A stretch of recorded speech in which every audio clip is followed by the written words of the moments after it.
Easter seals today. Hi, I'm Carol Gault, and thank you for joining us here today on Easter Seals Today.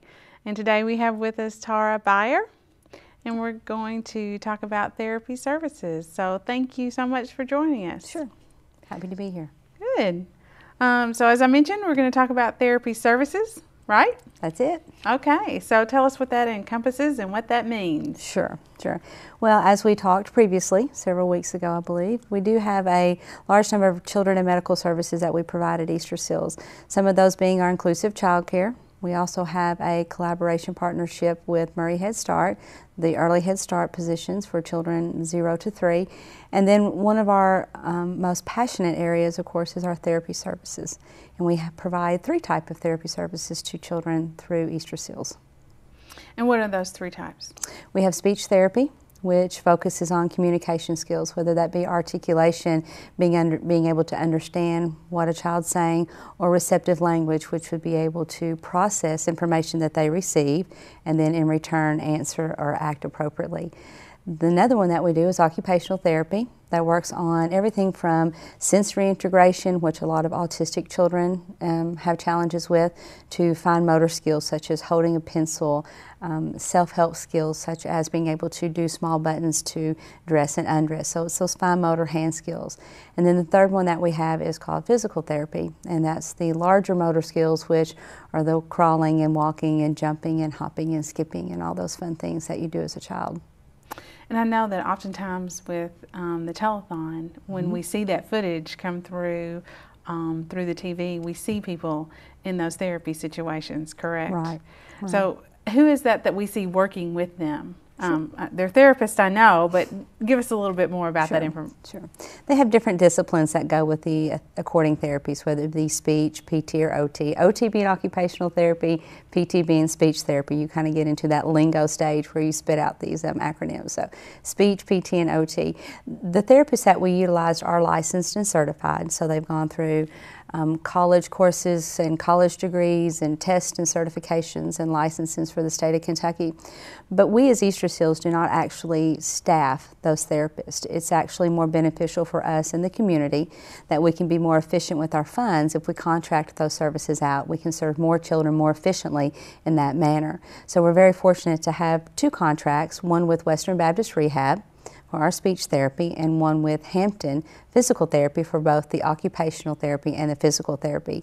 It's very, very much a win-win situation, because although those entities are, one is a medical-based entity and the other one is a private business type situation, we trade back and forth. They may have a call come in from someone that has private insurance, and typically private insurance doesn't flow well through Easter Seals, not for Easter Seals' decision, but other reasons. And then they will get a call from a family or a child that has a medical card or EPSDT, which is an income-based program. So we will refer those with the private insurance out to those organizations or those businesses, and they in turn will send their children with medical cards to us. So basically what we're trying to do is advocate that every child with special needs will get the services. Okay, so every child with special needs can get the services. And if someone wanted to talk to you further about that, they just call you as opposed to calling someone that you contract with. Right. Correct? They could do either. They could do either. And we do get a lot of calls. In fact, I received one earlier today from a mom that said, hey, I called out to such and such organization, and they said that they couldn't actually provide OT for my child, but they told me to call you and that you could. And then we go through a process of how old is your child, where do you live, right. You know, what does your child need, what doctor have you been working with. So then there's another whole process to determine how to make those services happen. But absolutely, they can call any business, and if they can't serve them, they typically refer them to us, and if for some reason we aren't able to do it, then we'll refer them to them if they can, and if they can't, then we'll find a way to do it. All right. And that kind of leads me to the question as to where the therapies are given. Sure. They're actually given, the ones that we provide, and the ones that are provided through our contracted therapy services are provided there at our center in Paducah, here in Paducah, and it is at 801 North 29th Street. We do a significant number of what we call outpatient services, where the family, especially if a child's a school-age child, they'll bring them to us one afternoon a week for however many months or years that they need the services. And they will come and have the session with the therapy. The parents are welcome, or the family is welcome to wait. We have a waiting room. Or they may drop them off, go run some errands, and come back and pick them up. And we have several therapy rooms that we utilize for this. We also do a lot of therapies within our Child Development Center. If the child is under the age of 5 and they're attending our child care services anyway, which does happen fairly often, then the therapist will actually go into the classroom and provide therapy in what we call a natural environment. A natural environment is where kids would normally be anyway. And this is a truly beneficial way to provide these therapies, because not only do the teachers get to see what therapists are doing and how they're doing it, then they carry it over even after the therapist leaves. Also, the children that are typically developing, because we do have that inclusive type program, they are very good role models and motivators to the children that have special needs. The therapist would be working with a child with special needs. She might call over a child that's typically developing. They may play ball together, which then motivates the child with special needs to get up and move, more so than the therapist saying, "Get up and walk to me." It's much more effective. Well, that makes a lot of sense. I understand. I understand that. Kids learn best from kids. Right. Good and bad. Right, right. Well, let's talk a little bit about scholarships, because I know you had mentioned that earlier. And so give us a little information about that. Sure. And that's something that we recently implemented it about 4 or 5 years ago, so it's a fairly new program to us. If we get a phone call and a child doesn't have private insurance, or they don't have a medical card, because there is that group of children that fall through the cracks. The family either makes a little bit too much money to be income eligible for a medical card, or they don't make enough money to have private insurance, or their private insurance is so that the copay is just astronomical, or the deductible is something that's just they can't afford or they can't do. Several years ago, we had a family come to us who was very passionate about therapy services, and they wanted to provide us with a donation that was specifically used for therapies in some manner. So as an organization, we sat down and put a lot of thought into what's the best way to use this money. We could have bought equipment, we could have done several things with it, but we wanted it to be something that was ongoing and that would continue to help children for many, many years to come. We knew that this was a problem, still is a problem, and probably always will be a problem, that there will be a certain population of kids that are just going to fall through the cracks, so to speak. And that's usually what we say, is for the ones that fall through the cracks. So we went back to this family and we said, here's how we'd like to use the money. We'd like to set up a scholarship therapy fund, and every 6 months we will meet. We have a committee. We'll get together and go through these applications and select 4 or 5 children that can come in and get therapy at no cost. It was a really good process to go through. It was a really good, rewarding process for the family, because they can see that now this is an ongoing thing. Since that time, we still have people that come in on a fairly regular basis and say, I want to donate some money, but I really want to know what it's going for, and I really want to know what it's doing, and we can offer this to them. We have a scholarship therapy fund that are set up for kids that fall through the cracks, so to speak. So when someone makes their donation, you can essentially earmark it for the scholarship therapy program. Absolutely, absolutely. And people come in and sometimes they want to make donations for equipment. Sometimes they want to make donations to a specific program that may be adult daycare. Sometimes they may want to make it for a playground. Everybody has a different need or desire when they want to help. But this is just one way that we truly can, and it's an ongoing process. Okay, so let's review just a little bit. Because this is a lot of information for someone it's clear to take as mud. in. Yeah. That's exactly right. That's exactly right. It's clear as mud. So you contract with outside agencies to provide our therapies, and the therapists actually come to Easter Seals to provide the therapies there within our building or within our classrooms. Okay. We have several different funding sources that we can accept. We do some private insurance, if the private insurance will allow us to. All right. We are a authorized provider for EPSDT or medical cards. And then the third and final way that we can help, if we can't use anything else, is our scholarship therapy fund. And there is an application process to that. But the majority of the therapy is on the premises 100% is. Okay. They either come to the facility and they don't attend our child development center or anything like that, so their parents will come, bring them for whatever times their therapies are scheduled, or the child already attends the child development center and the therapist will actually go find them in the classroom. Okay. Do some interacting. All right. Well, I think that clears it up just a little bit, and then we're going to take a break here. Is there anything right off the top of your head before we come back and discuss some other things that you, we'll get into some other things here in a little more detail in just a bit, but is there anything that you think we've forgotten and just the basic, quick, down and dirty? I think that's pretty good. Remind me later to talk about how to apply for a scholarship. Okay. If you should need one. Okay. All right. We'll talk about that in just a minute. But I think right now we're going to take a break.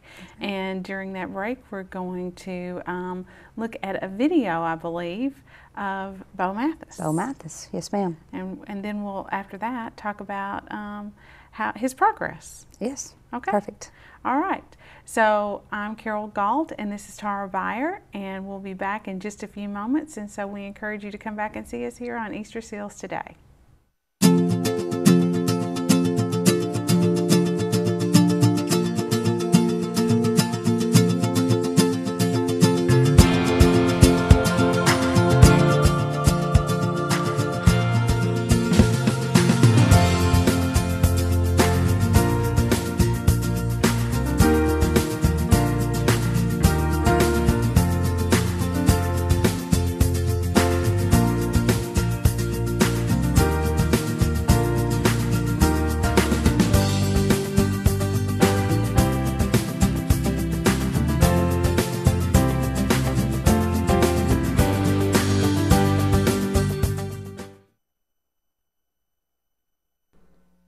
I always knew that we were going to be to this point. But not everyone was as hopeful as Bo's mom.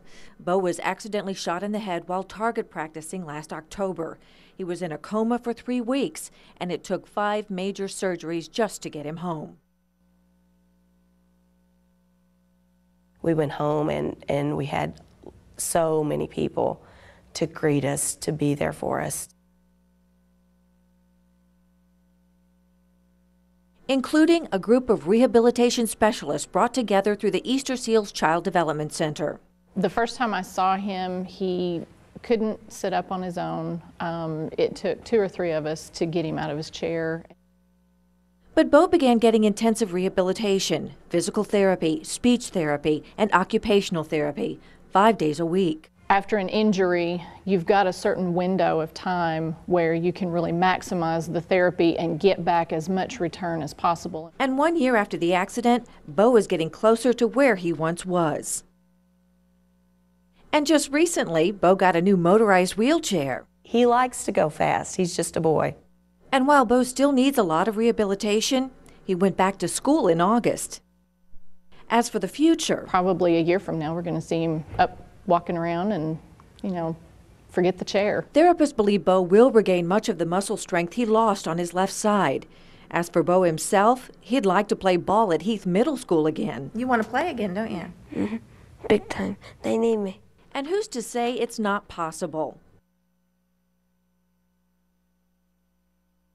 Look how far he's come already. Johnette Warwick, WPSD, Local 6. Thank you. And I believe you just saw a video with Bo Mathis, and that was shot last November, right around telethon time, right, Tara? Yes, it was, indeed. And so now, tell us how he's doing several months later. I don't even know where to start. I was kind of watching the video during the break, and it's amazing to even consider that was taped back in November, and here we are, 5-6 months later at the progress Bo's made. To begin with, the wheelchair that they were talking about, the new motorized wheelchair, he doesn't even use anymore. We see him come into the center about 3 times a week, and my standard is go Bo, in which he tells me not to do that.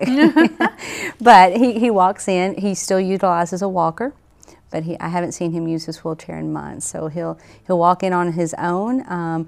Wonderful personality, always smiling, always ready to go. I think the biggest goal that he has met here recently is that I just received on my desk about a week ago a discharge from speech. which means basically all these goals and objectives that they had set for him after his accident and all these things that he needed to do to be within his normal range of development that a typical 12-year-old would be doing, he's now doing now. Wow. And it was a big day for his mom. It was a big day for Bo. It was a big day for all of us at Easter Seals. But I think the person who probably it meant the most to was Patty Hosford, who is his speech therapist from Western Baptist Hospital. Wow. And they both were very, very excited. However, Bo was concerned that he would never get to see Miss Patty again. But we assured him that he would see her every time he came in because he still does receive his occupational and physical therapy there. Well, and I'm sure after that much hard work, there's a good bond and strong relationship there. So I'm sure that meant a lot. Absolutely. Yeah. Absolutely. So Bo is doing wonderful, but we still get to see him on a regular basis, which makes us happy. Well, that's great. That's great. All right. Well, let's talk a little bit about those scholarships, that application process that you just mentioned before we went to break and got all the good news about Bo. Yeah, you were supposed to remind me, so you did good. The application process would be, we do get phone calls on a regular basis about what to do, and we go through that whole process of how old is your child, where do you live, what's your funding sources, this, that, and the other. So we get down to the, and I say we, it would be me, we get down to the phone conversation and we come to the conclusion that either they don't have a medical card or they live in Metropolis and they have an Illinois medical card, which we're not allowed to utilize because we are in Kentucky, or they have private insurance and there's just no other funding source to tap into. It's not on our mission to turn somebody away. So then we'll kind of be talking about a scholarship and what our scholarship therapy fund is set up for and who's it designed for. There is an application that we can either, somebody can come by and pick up. We do have them located at the front desk, or we put them in the mail on a regular basis. We'll get the address and send them to whoever is needing it. Fill out the application. The application consists of just your normal data, name, phone number, address, child's name, age, those type of things. But then it also has a segment that asks, are you getting therapies now? If so, where from? Does your child have a diagnosis? What's going on? There is some information about income, although it's not specifically an income eligible program. There is some questions about what's your income, would there potentially be a copay, or is it just going to be an absolutely service at no cost? Fill out the application, send it back in. We do have a committee that meets once every 4 to 5 months. It consists of staff members as well as board members. We'll review all the applications, put them in priority, and select, like I said, about 4 or 5 kids typically are who we try to choose. And then I'll give them a phone call and say, you've been selected. Hopefully that we will be able to start therapy services for you the following month. It does go in 6-month increments. So if you're approved for, or your child is approved for a scholarship, then it would last from, say, June through December. Okay. All right. Well, let's just talk a little bit about transportation. I know, obviously, Illinois, you can't accept that. Right. But you don't ever want to turn anyone away. Exactly. And so you do a referral. Essentially, you suggest other places for that where they could probably find services. But within Western Kentucky, if they can't have transportation or don't have transportation, Right. How do you work through some of those problems? Because I know that you all really do everything that you can within your power to help someone get the services they need. Absolutely. And that's primarily one of my biggest responsibilities is not only to try to provide all the therapies that we can, but if for some reason we can't, whether it be location, whether it be funding, whatever the case may be, that we advocate for the child and we find somebody who can. We often will get calls from people who live in Princeton and places where it's just not real feasible for the family to drive all the way to Paducah several times a week, or those that live in Illinois and it's not feasible or we aren't allowed to tap into that funding source. They can still apply for the Scholarship Therapy Fund, and we have a large number of children from those areas that receive them.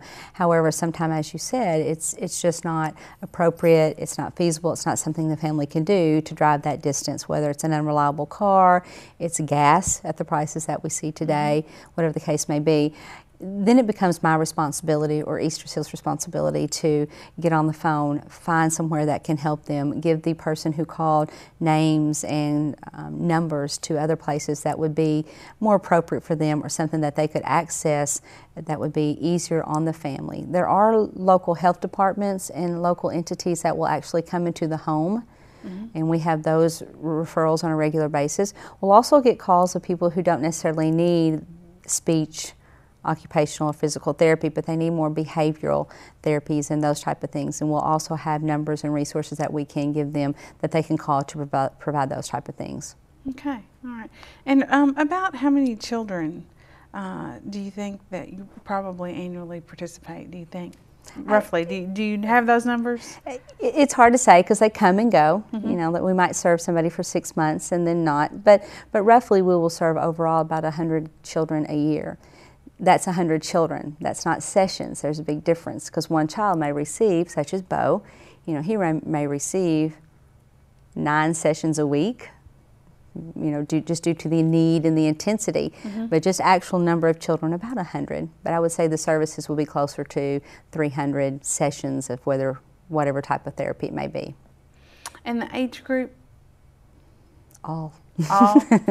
We have some children as young as 9 months, all the way through young adults, 21, 19, 16, 14, so all age groups. Well, and you know, when we've had other shows here, you know, people sometimes will see the shows and they'll catch me out, and I always have to say, you need to call Easter Seals because I don't know all the answers. I don't know any of the answers. I'm strictly the vehicle. But oftentimes they ask, that's one of the questions that I get asked, at what age do they start? What age will they start working with my child?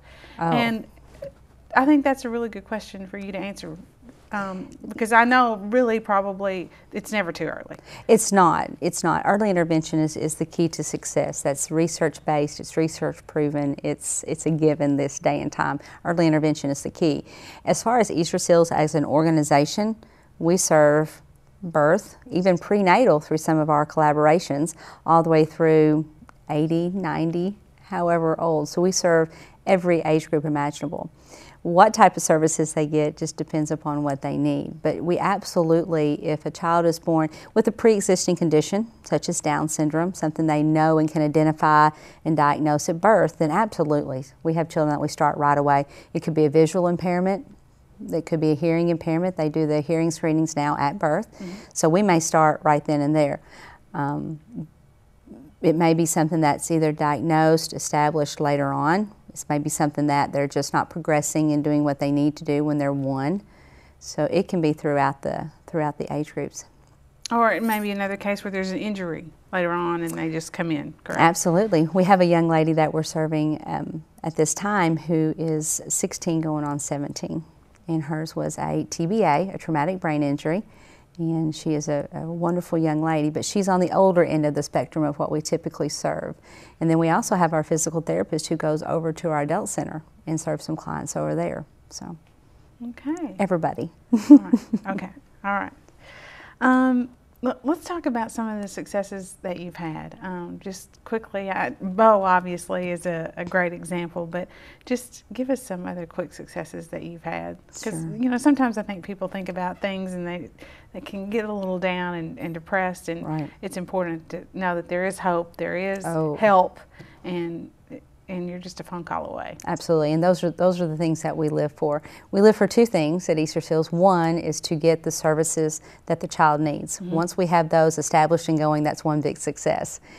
And some children may need services for a very long time, and we don't ever expect them to. We just want them to reach their highest potential, and that may be different for every child, but whatever their highest potential may be is what we're going for. The second big success we have is if we do have a child that actually reaches what's called age appropriate, or within that normal range of development where they're supposed to be, whether they're 12, like Bo, or they're 2, it doesn't matter. Bo is, of course, one of the ones that we can talk about very personally because he was our poster rep, and we can provide all this information about Bo.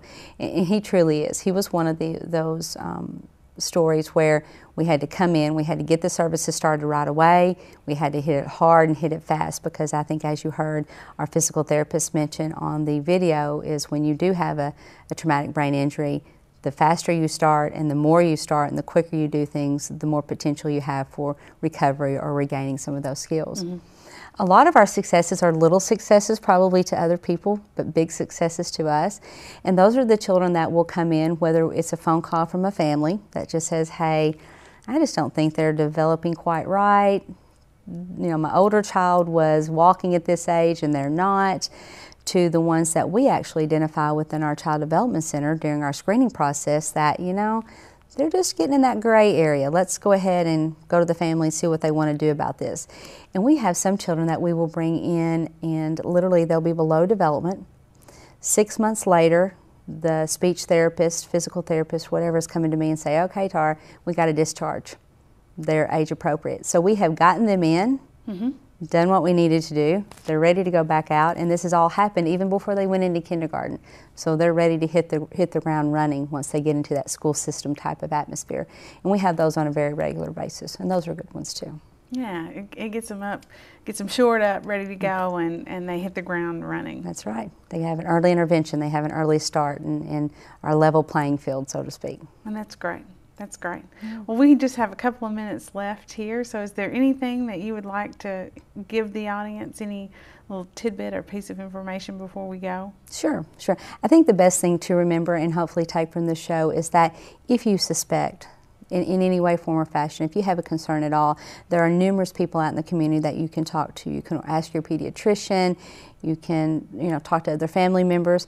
If you ever get to that point that you want to call us, please feel free. There's nobody that can't, there's nobody that shouldn't. We'll get the information that we need, and we'll try to either provide the services ourselves, as we said, in some avenue, way, form, or fashion. And if for some reason we can't, due to location or resources, then we will find somewhere for you to go. And of course, they can call me. The number is 270-444-9687 and ask for Tara, and I will certainly do everything I can to put you on the right path. And it's 444-9687. 87. Yes, ma'am. All right. Well, we appreciate you coming today and sharing with us, as Sure. always. There's always a lot to learn, and you're a wealth of information. Clear as mud, right? Clear as mud, but it's always a wealth of information. I always take away, like today, my takeaway is that children learn best from other children.